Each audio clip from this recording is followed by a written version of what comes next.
Bem-vindos ao nosso canal no YouTube. E como eu já falei, eu estou retomando as atividades do canal agora em maio de 2023, né, na verdade em abril.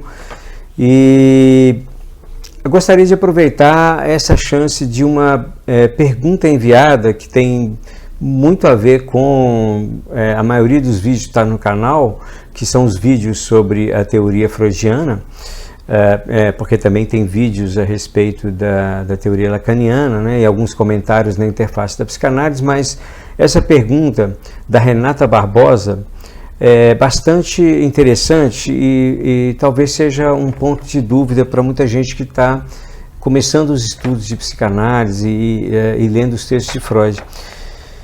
E ela escreve que tem assistido os vídeos, né, do canal e que ela sempre achou, pelo que ela tinha estudado, que o inconsciente ou id, ela coloca inconsciente / id, seria onde acontece o recalque.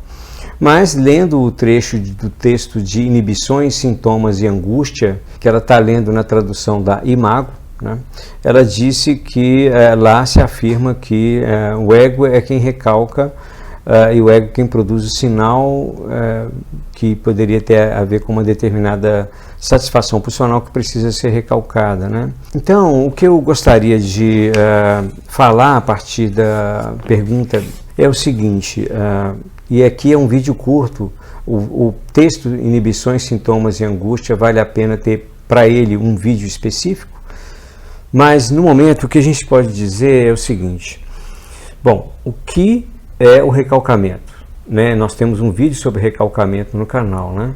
O recalcamento basicamente é a separação entre o representante ideativo da pulsão e a cota de afeto ou cota de energia que acompanha esse representante ideativo da pulsão.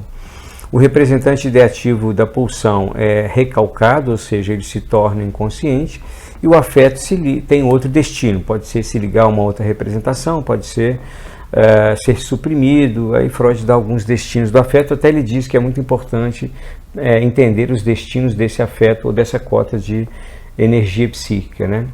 Mas o que é recalcado, então, é o representante ideativo da pulsão, que muitas vezes é traduzido, ou Freud chama como ideia, né?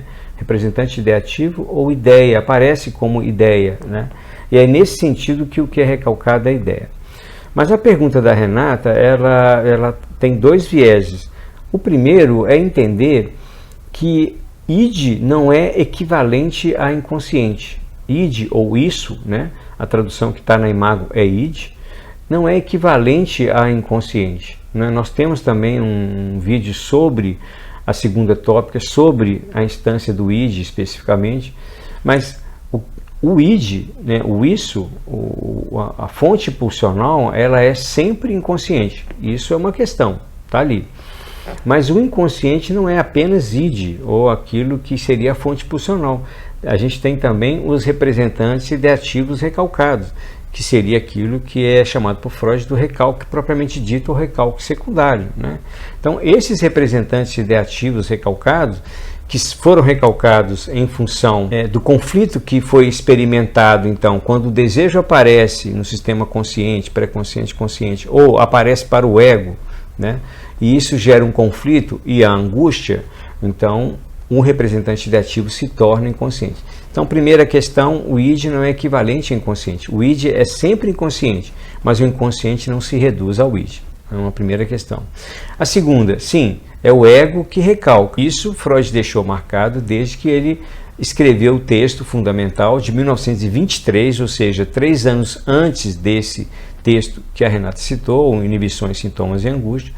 Então, quando ele escreveu o ego e o id, ele já disse que a instância que recalca é o ego, porque é para ele que se torna insuportável lidar com determinada representação ou representante ideativo ligado a um desejo e, portanto, ligado também à pulsão. Então, sim, é o ego que recalca. Mas agora tem uma questão aí, que o recalque não acontece em algum lugar, ele é um mecanismo, ele é aquilo que na verdade funda o inconsciente e que, como recalque secundário, vai tornando algumas representações ou representantes ideativos inconscientes. Mas tem uma terceira questão que é importante levantar, que nesse texto, Inibições, Sintomas e Angústia, é quando Freud exprime a sua terceira teoria sobre a angústia, que ele vai dizer que a angústia é o sinal, né, o sinal de que algo próximo ao recalcado, algo que diz respeito à castração simbólica, apareceu para o sujeito numa experiência, numa vivência, num pensamento, seja do que for. E esse sinal gera angústia, e a angústia vai desencadear então o processo do recalque. É essa a construção básica que Freud faz nesse texto. Então, a angústia como sinal, né, de algo que se aproxima do que é recalcado ou do que é relativo à castração simbólica. Espero que eu possa ter ajudado a esclarecer essa dúvida, que não é incomum. E se você gostou do vídeo, deixe um like, compartilhe e até o próximo.